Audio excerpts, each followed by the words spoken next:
Hello friends, good market oil बहुत अच्छे होंगे। बात लेते हैं निफ्टी 50 की। बाकी मंडे सेशन और आने वाला इंस्ट्रूमेंट क्या रहेगा, कैसे प्ले करना है, सबको समझेंगे। शुरुआत सबसे पहले कर ली जाए इस हफ्ते के बाजार की। तो देखा जाए तो इस हफ्ते में अच्छा खासा सेलिंग प्रेशर देखने को मिला। क्यों? Due to the US Israel Iran war, और इसके चलते कहीं ना कहीं क्रूड कच्चे तेल की कीमतों में अच्छी खासी बढ़ोतरी, और कहीं ना कहीं कमज़ोर होता हुआ रुपया। साथ ही साथ इंडिया विक्स में जो उछाल देखने को मिल रही है, जो बढ़ता हुआ फियर है। और सिंपल सी बात है, जब फियर बढ़ता है तो क्या होता है, बिकवाली देखने को मिलती है। तो वो सब चीज़ों के बीच कहीं ना कहीं मार्केट इस समय फंसा हुआ है। साथ ही साथ एआई की वजह से जॉब में तो खतरे के चलते कहीं ना कहीं आईटी स्टॉक्स में भी अच्छा खासा ड्रैग देखने को मिला है। सो फिलहाल देखा जाए तो इस तरह के बाजार में अभी लॉन्ग पोजीशन बनाना अपने में ही बहुत बड़ा रिस्क लगता है। और देखा जाए तो निफ्टी कोई भी हाई होल्ड नहीं कर पा रहा, पिछले दिन की हाई के नीचे ही क्लोज हो रहा है ना। ऐसा भी नहीं कि पिछले दिन की हाई के ऊपर क्लोजिंग मिल जाए तो एक पॉजिटिव इंडिकेशन मिल जाए, ऐसा कुछ भी होता हुआ नहीं दिख रहा है। जो रेंज हम पिछले हफ्ते लेके चल रहे थे गाइस, 25,400 से 24,400 की, वो अब शिफ्ट होकर के 25,000 से 24,000 हो गई है इस कॉन्ट्रैक्ट में।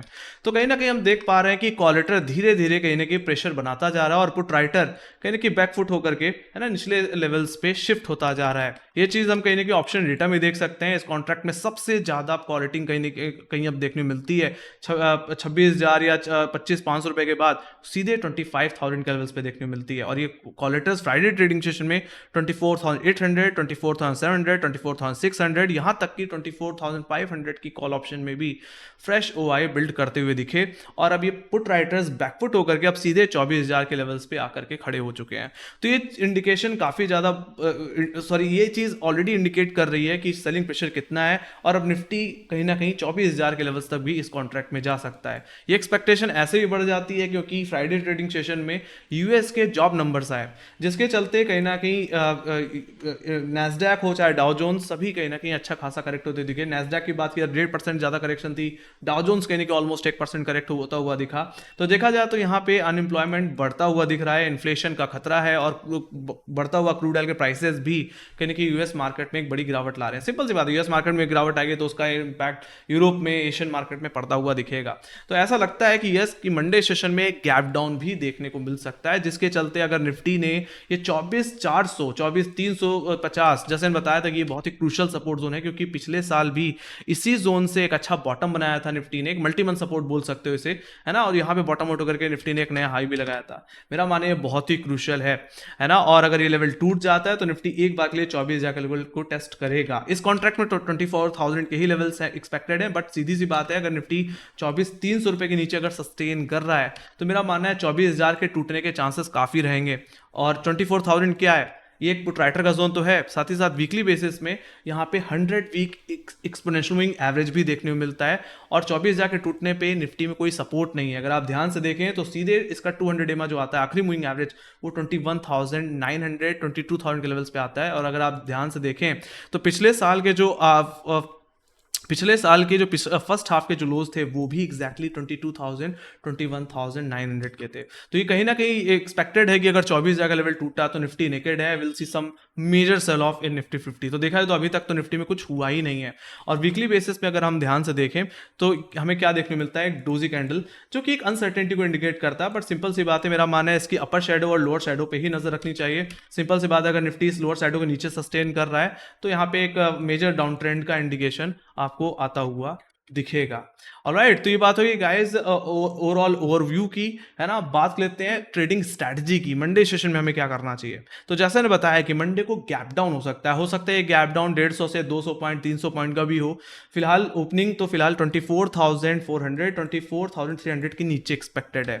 सिंपल सी बात है, अगर आप पुट ऑप्शन ले गए हैं तो मंडे को ओपनिंग देखिए। अगर निफ्टी 24,400, 300 के नीचे ही सस्टेन कर रहा है शुरुआती आधे घंटे में, तो मेरा मानना अपने पुट ऑप्शन में बने रहें और इसको 24,000 तक के टारगेट के लिए प्ले करें। वहां पे चाहे तो अपने शॉर्ट्स को जरूर कवर कर सकते हैं।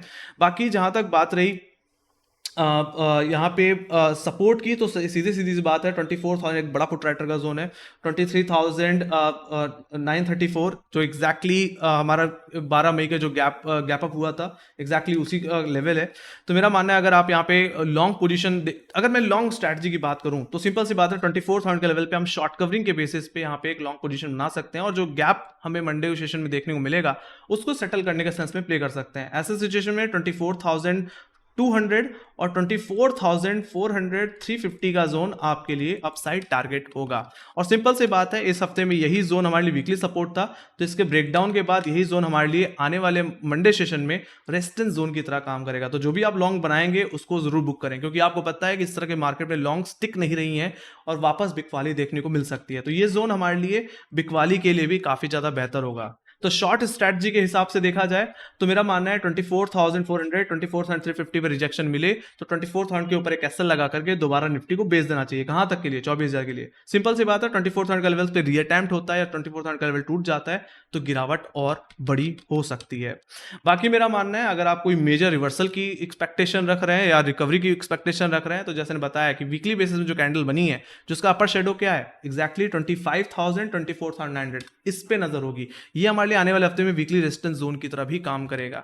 तो इसका ब्रेकआउट इज वेरी इंपॉर्टेंट। अगर ऐसा हुआ तो हम 25,400 तक की भी एक स्विंग देख पाएंगे, जहां पे लार्जली हमें डेली बेसिस पे मूविंग एवरेजेस देखने मिलते हैं, लाइक 200 डेमा, 20 डेमा, 50, 100 सभी यहाँ पे सिचुएटेड हैं। और बाकी 25,400 का लेवल निकल जाता है, 500 का लेवल निकल जाता है, will see some more upside. हालांकि ये चीज फंडामेंटल्स पे डिपेंड करती है। अगर युद्ध विराम होता है या ईरान सरेंडर कर देता है, जो कि अभी आसानी से लगता नहीं कि हो करेगा, है ना, तभी मुझे लगता है मार्केट में थोड़ी रिलीफ रैली देखने को मिल सकती है। अदरवाइज मेरा मानना है ये गिरावट यहाँ से और बढ़ती हुई ही दिखेगी।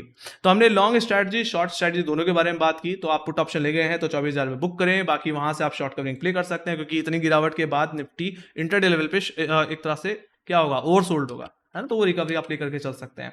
बाकी मेरा मानना है फ्रेश लॉन्ग अगर बनानी है इंट्राडे लेवल पे तो 24,400 के ऊपर वापस निफ्टी को सस्टेन करना पड़ेगा। अगर सस्टेन हुआ तो ही मुझे लगता है निफ्टी में थोड़ी और रिकवरी देखने को मिल सकती है, जो कि ज्यादा से ज्यादा निफ्टी को 25,000 के लेवल्स तक ले जा सकती है। बाकी दोबारा 25,000 के लेवल्स पे अगर निफ्टी अटकता है, जैसा कि इस हफ्ते में लगातार अटका है, तो मेरा मानना है वापस बिकवाली भी देखी जा सकती है। तो हमारे पास लॉन्ग के लिए 24,000 का एक अच्छा जोन है, और 24,400 का लेवल अगर रिगेन हो जाए तो हम कोई रिकवरी प्ले कर सकते हैं। तो वहीं पे शॉर्ट वालों के लिए 25,000 का लेवल तो एक बड़ा सेल जोन था ही, साथ ही साथ अब 24,400 का लेवल भी एक सेल जोन की तरह काम करेगा मंडी की ओपनिंग के बाद। बाकी 24,000 का लेवल टूट गया तो भी आप फ्रेश शॉर्ट पोजीशन निफ्टी में बनाते दिख सकते हैं। We can make another fresh short below 24,000 23,934, है ना। टूट जाता है तो गिरावट 22,000 21,800 रुपए की तरफ भी जाती हुई दिख सकती है ना। अगर वॉर रुकता नहीं है और सिचुएशन और बदतर होती जाती है, क्योंकि यूएस में कहीं ना कहीं आने वाले हफ्ते में इन्फ्लेशन नंबर्स भी आने हैं। मैं सीधे इवेंट्स की बात कर रहा हूँ, तो इन्फ्लेशन नंबर्स भी आने हैं और हर किसी की यहाँ पे हर कोई एक्सपेक्ट कर रहा है कि इस बार इन्फ्लेशन बढ़ सकते हैं, है ना। सिंपल सी बात है, यूएस को काफी नुकसान भी हुआ है और उधर से इन्फ्लेशन बढ़ रहा है, तो उम्मीदें कहीं ना कहीं बढ़ जाएगी कि फेड इंटरेस्ट रेट कट करेगा। लेट्स सी, देखते हैं। फिलहाल मेरा मानना है आने वाले हफ्ते में इस चीज को लेकर के मार्केट वोलेटाइल भी हो सकता है। साथ ही साथ और कोई खास नंबर्स तो है नहीं। फिर 13 मार्च को फिर जीडीपी नंबर्स आने और या जॉब नंबर्स आने, तो उस पर फिर, है ना, आने वाले हफ्ते में हम बात करते रहेंगे।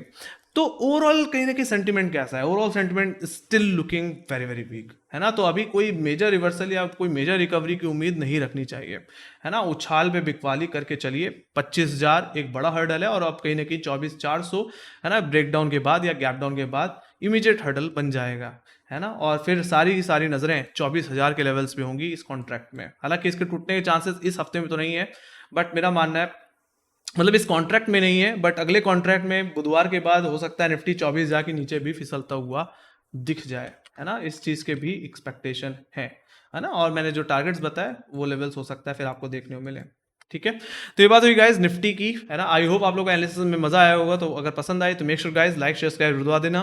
बाकी आपके क्या एक्सपेक्टेशन है मंडे को, गैप हो या गैप डाउन, बाकी आने वाले हफ्ते में या आने वाले ट्रेडिंग सेशन में आपके एक्सपेक्टेड टारगेट्स क्या है, निफ्टी से आप क्या टारगेट्स एक्सपेक्ट करते हैं, वो भी आप कमेंट सेक्शन में जरूर लिख के बताएं। बाकी मार्क्स से रिलेटेड जितने अपडेट्स रहते हैं हम अपने सोशल मीडिया हैंडल्स पे शेयर करते रहते हैं, है ना, लिंक डिस्क्रिप्शन बॉक्स में। इसी के साथ thank you very much for watching. Bye bye guys, take care guys, love you, bye.